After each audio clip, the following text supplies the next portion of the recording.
Hey guys, I'm going to take you through kind of my total body foam rolling series so you guys can kind of have it to look back on anytime you need to do some recovery and regen. So this is a great little series to do either before you do movement prep, before you work out, or like I'm doing right now after you work out. Kind of kickstart that recovery process. Definitely something that would be smart to do on off days, between sessions, after practices, etc. First position we're going to do is kind of a toes out inside the knee position with the roller at about a 45-degree angle to your body. You're going to start off a little above your knee with your weight on your elbows, your left foot, and then on the roller. You're just basically going to roll from right above the knee to right inside that groin. Make about 8 to 10 passes, spend about 30 seconds in this position. Feel any tender spots, kind of sit on it for a second, let them release. From there, we're going to move to our quads and hip flexors, which is kind of a toes down position. So position the roller kind of perpendicular to your body, and start off up in your hip flexor, which is probably going to be pretty tight for most of you. So if you feel any tension or tender spots, sit on them, let them release for a second, and then go through a nice full long range of motion from right in that hip flexor all the way through the middle of that quad down to right above your knee. If the weight on your hands puts a little bit too much pressure on the roller, just go ahead and lower your elbows, a little bit less intense position. Next position is a toes up position, where we're going to kind of try to target that IT band. So for all you runners, it's pretty important, even though Runner's World now thinks it's not as beneficial. I disagree with that.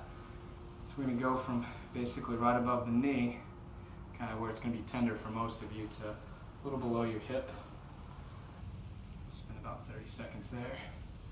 Loosen that IT band up.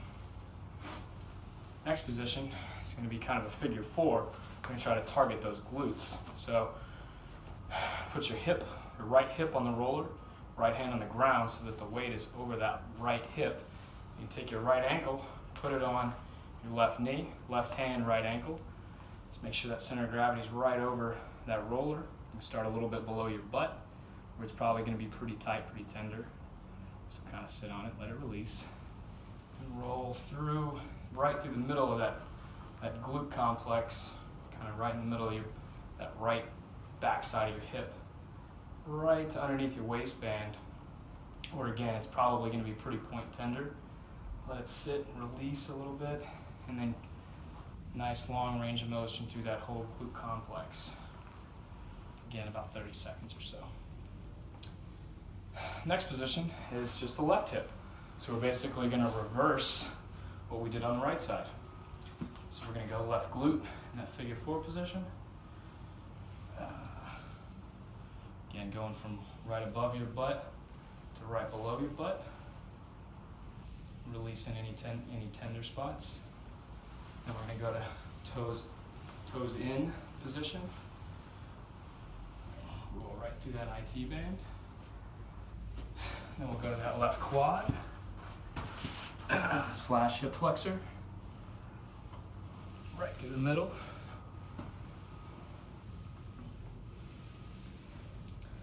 And then roller out of 45. Then we'll go left inside that quad into that adductor.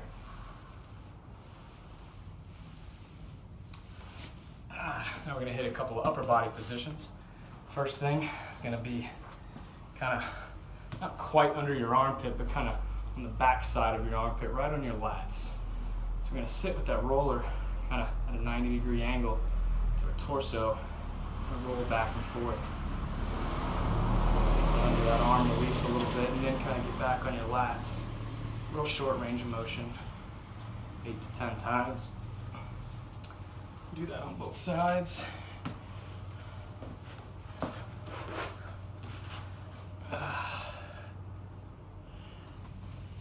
Really loosen up the back of that shoulder and kind of release some of that tension right there. Really get your shoulders back a little bit. Next position, and kind of try to get some mobility through our kind of middle to upper back, the thoracic spine area. So we're going to go knees a little bit less than 90 degrees, hips on the floor. You're going to kind of give yourself a hug, the roller right on your shoulder blades. You're going to just let gravity kind of go to work and pull your shoulders down. Head kind of relax and then exhale. Bring it up like you're doing a sit-up. And then relax it again, let gravity pull those shoulders back. Exhale. Really get some good movement through there. Do that about 5 times. One important thing to remember anytime you're foam rolling or doing any type of self-myosfascial release is to only work one side of your body at a time, either all on the right or all on the left. A lot of times you get on a foam roller and you try to roll both hamstrings at the same time or both quads. Your brain, the way it works is the right side of your brain controls the left side of your body, left side of your brain controls the right side of your body. That goes for both activation and inhibition or relaxation. So for you to get the full benefit of that foam rolling, that self-myosfascial release, you really just need to roll one side of your body so that your brain can tell those muscles to relax and you really get good tissue release there. I hope you guys enjoyed this and I hope you find it beneficial.